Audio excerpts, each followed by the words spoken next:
Welcome back, friends. In this episode, we're going to cover one of our last major stops in Vietnam, Ho Chi Minh City, or as the locals call it, Saigon. In this episode, we're going to cover a bit about the Vietnam War, the years before and after. This is a bit heavier, but we are going to end on a lighter note when we joined a lady biker gang. So a note for households with younger viewers in the house, we do talk about war in this one. We don't have any graphic images or anything, but we do have a few shots of models of some of the booby traps used during the war. So with that disclaimer, let's jump in and visit Saigon.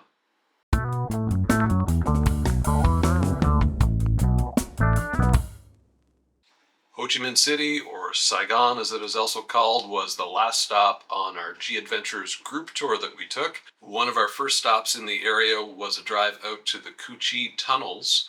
This was about an hour and a half outside of town, and they were used by local resistance or guerrilla fighters to hide from the American troops and to ambush them. They're pretty ingenious in their design. They were multi-level tunnels. They go down several meters. They had rooms for meetings, rooms where they could cook. They could hide out here for several days at a time. And what they've done at this site is they've widened and heightened some of the tunnels so that tourists like you and I, that are maybe a little bit bigger, can have an adventure and trek through 20 or 40 meters of tunnel at a time. So we could enter those. We've got some shots of that. You could also try and enter through the standard entrances that they had during wartime, which were about the size of a shoebox, really. These were tiny and well hidden and easy to hide, so they gave you the opportunity to try and slither into one of these. It did not go so well. Here's a shot of me. I got down in as far as my shoulders and then hurt my shoulder. It's a few weeks later, and my shoulder still hurt from trying to squeeze down in. So I guess I am not a good tunnel rat. My guide said to me, don't even try it. I guess he decided I was too big right off the bat. But we did get to go through the tunnels for the tourists, so we're a little bit larger. For the big chunky tourists like us. The guerrilla forces used a lot of booby traps. They were kind of a different style of fighting, and so they often ambushed their targets, and so they had models of all the booby traps, or a lot of them, and they were very frightening. This was really kind of eye-opening to see this part of it. The tunnel system was pretty elaborate, and how they made it was pretty interesting. One of the facts was that they had actually created fake termite mounds. This is so they could have some ventilation shafts to get air into their tunnels. The stoves from the kitchen, so they could actually cook and have a fire, were pretty interesting. They went through kind of multiple layers so the smoke would dissipate, and then they had like wet kind of brush over the kind of holes so that it looked more like kind of fog or steam. Another thing was they were continually building the tunnels, and so they had to kind of hide the dirt. They had to really camouflage entrances to this because American troops were coming through all the time trying to find them. One of the ways they got rid of the dirt was actually a grenade into the dirt pile, and it would blow the dirt everywhere, and it would be hard to tell there was a tunnel there. A lot of the tunnel entrances were really well camouflaged, so really kind of interesting to see some of that. Interesting to experience it, but I think also the highlight was our guide, Bin. And this really hit home for me just how recent the Vietnam War was. He had lived through it. I think he was 15 years old when the war ended. He had lost close family during the war. He was an incredible tour guide for the day, and a huge thank you to him for really bringing home some of the realities of the Vietnam War and for sharing some very personal stories with us. It was a really fascinating day. Highly recommend a visit to the Cu Chi tunnels if you find yourself in Saigon. Continuing on the Vietnam War theme, one of our next stops was the War Remnants Museum, where we learned more about the history of the war, and especially the period that preceded it that I wasn't as familiar with the French and the colonization and the fights with them.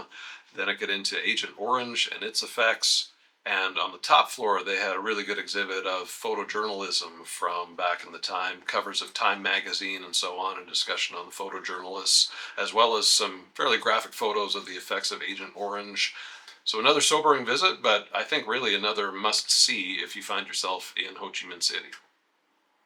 Another really interesting place to visit in Saigon is Independence Palace, which is now called Reunification Palace.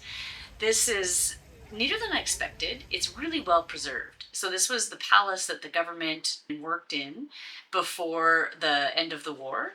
And so it's pretty much preserved just like they used it. And so back to the 60s, 70s kind of furniture, architecture, you get to kind of see everything, including the bunker in the basement with all the old comms equipment that a lot of was provided by the USA. So I think we learned a lot and we got to see a lot. So definitely a neat stop. A lot more access than I expected, and just so much happened here. Like, one of the crazy stories was early on when a fighter pilot was actually a communist who had infiltrated the Southern forces, was sent off on a mission in his jet, and instead steered himself towards the palace and dropped a couple of bombs on it. It was just wild. And then, of course, at the end of the war, when tanks stormed the palace and broke down the gates, and that marked the end of the war. Just so much history here. I know we've said, "Oh, this is a must see, that's a must see." This one surprised me. I didn't expect so much access and such an interesting story. Again, a bit of a must see if you find yourself here in the city. I think as well as how well it was preserved. Like everything was just kind of kept in how the Southern Army used the palace. So that was pretty interesting to kind of get a insight into what things looked like in the 60s and 70s. Right down to the maps in the rooms, like in the planning maps that they had, where they were tracking the progress of the war. It was incredible that those were still there and still intact. Now, the city is not just about somber war-related stuff, although that was fascinating. So in the second half of our video here, we'll talk about some of the good times we had living it up downtown. So just around the corner from our hotel of our G Adventures tour, our guide took us around to one of the party streets and had a good time strolling along there, got up to the rooftop bar for a drink and to enjoy the views. Holly and I also stayed out a little later. We enjoyed a cover band from the Philippines at a Hawaiian-themed bar here in Vietnam, playing Canadian Bryan Adams rock and roll covers. So this was a real cultural melting moment for us. It was then time to say goodbye to our friends from the G Adventures Tour and to our guide 2.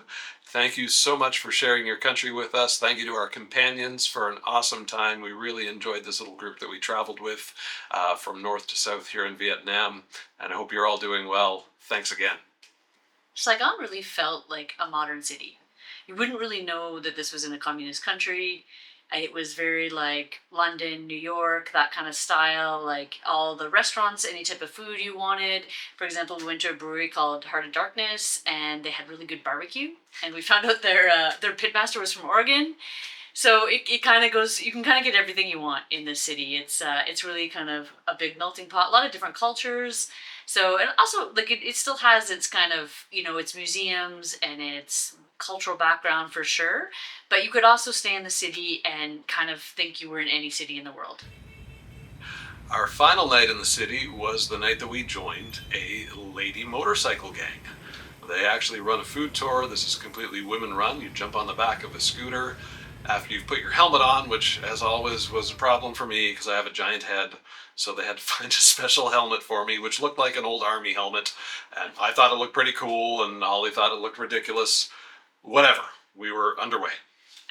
This was a pretty fun tour. We were each on the back of a motorbike being driven by a local, and they took us around to kind of more local spots. So the tourist area is kind of District 1, and we hadn't really got out of District 1. So they took us to a bunch of different districts, including Chinatown and the Chinatown kind of famous market. So it's kind of cool to walk around and kind of see all of that. And also the food was really good. It kind of concentrated on like local Vietnamese food, especially to Saigon. So we had lots of seafood. We had some goat meat and different kind of places. A lot of like outdoor kind of street food eating, and it was really kind of neat. It was fun just ripping around on the scooters. I had taken a Grab, which is their version of Uber. Like when you order an Uber car or a Grab car, you can also choose to order a scooter. And I had done that to drop something off at the post office a couple weeks ago. But this was your first chance to rip around on a scooter. You were comfortable? Yeah, it was wild. Traffic was wild. Just, cars inches from me that are making a turn or whatever. But my driver was great, and I never felt worried at all. No, it was a fun night out, fun finale. In the meantime, we've got to move on. Where to next? Up next, We spend a couple days in the Mekong Delta. We do a famous kind of floating market as well as some cycling, and then off to our next country, Cambodia. So stay tuned and join us for the next episode.